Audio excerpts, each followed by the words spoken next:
আসসালামু আলাইকুম। আজকে আপনাদের সাথে শেয়ার করব হুবহু দোকানের মতোই সন্দেশ রেসিপি। এই সন্দেশটা বানানো একদমই ঝামেলাবিহীন। শুধুমাত্র কয়েকটা উপকরণ দিয়ে বাসায় খুব সহজেই বানিয়ে নিতে পারবে। চলুন কথা না বাড়িয়ে মূল রেসিপিতেই চলে যাই। প্রথমে চুলায় একটা ফ্রাই প্যানে উঁচু করে 1 কাপ ময়দা নিয়ে নিচ্ছি। আমি ময়দাটা কাপের সমান করে নিয়ে আপনারা দেখে বুঝতেই পারছেন। এখন নেড়েচেড়ে একদম লো হিটে ময়দাটা ভেজে নিচ্ছি যতক্ষণ না খুব সুন্দর একটা সুঘ্রাণ ছড়াচ্ছে। জাস্ট 3-4 মিনিটের মতো ভেজে নিলেই হয়ে যাবে। এরই মধ্যেই দেখেন ময়দাটা ভাজা হয়ে গেছে। এখন এটা আমি আলাদা একটা পাত্রে ট্রান্সফার করে নিচ্ছি। ট্রান্সফার করার পর একই ফ্রাই প্যানে আমি আবারও দিয়ে দিচ্ছি 1 কাপ চিনি, হাফ কাপ পানি, 1/4 চা চামচের মতো লবণ। এগুলো দিয়ে এখন আমি চিনিটা মেল্ট হয়ে আসা পর্যন্ত অপেক্ষা করব। চুলাটা অবশ্যই অন করে দিয়েছি। ফ্লেভারের জন্য 1/4 চা চামচ এলাচ গুঁড়া দিয়ে দিয়েছি। এই যে দেখেন চিনিটা মেল্ট হয়ে গেছে। এই পর্যায়ে আমি চুলাটা বন্ধ করে দিয়েছি, আপনারা দেখতেই পাচ্ছেন। এখন ভেজে রাখা ময়দাটা দিয়ে দিচ্ছি। ময়দাটা দেওয়ার সাথে সাথে মিক্স করে নিতে হবে, দেরি করলে দলা পেকে যাবে।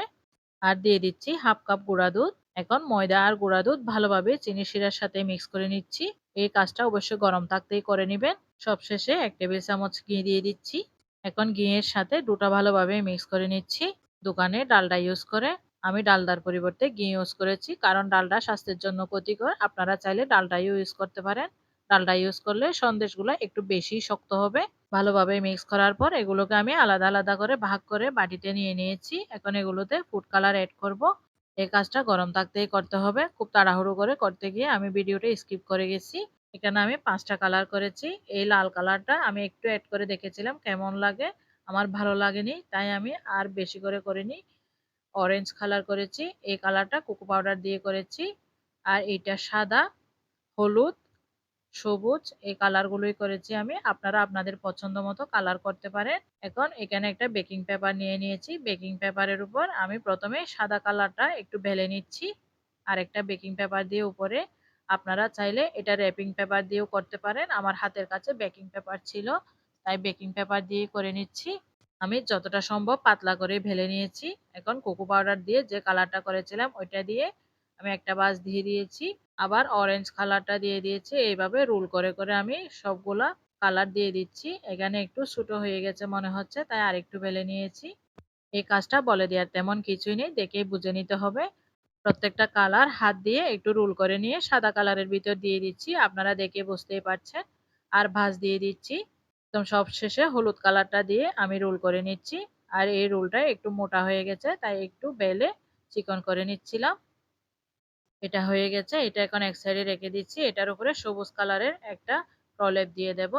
সবুজ কালারের যে বড় ডোটা রেখেছিলাম ওইটা এখন একদম পাতলা করে বেলে নিব।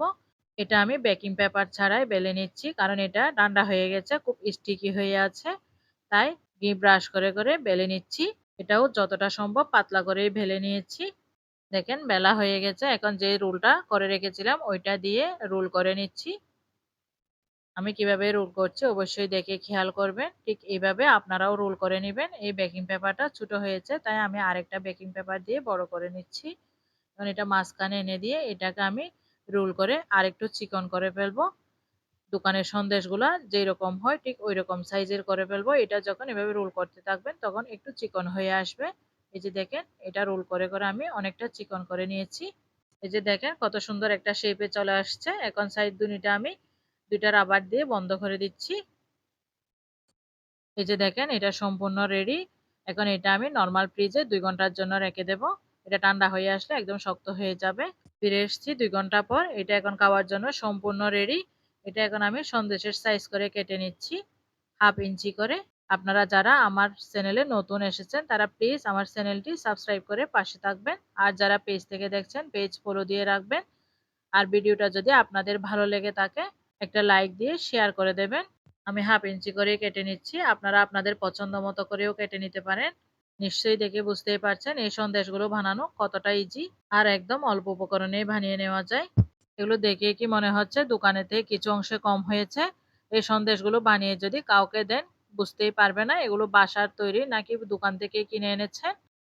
আপনারা চাইলে দোকান থেকে চড়া দামে না কিনে অল্প খরচের মধ্যে বাড়িতে তৈরি করে বাড়ির সবাইকে চমকে দিতে পারেন।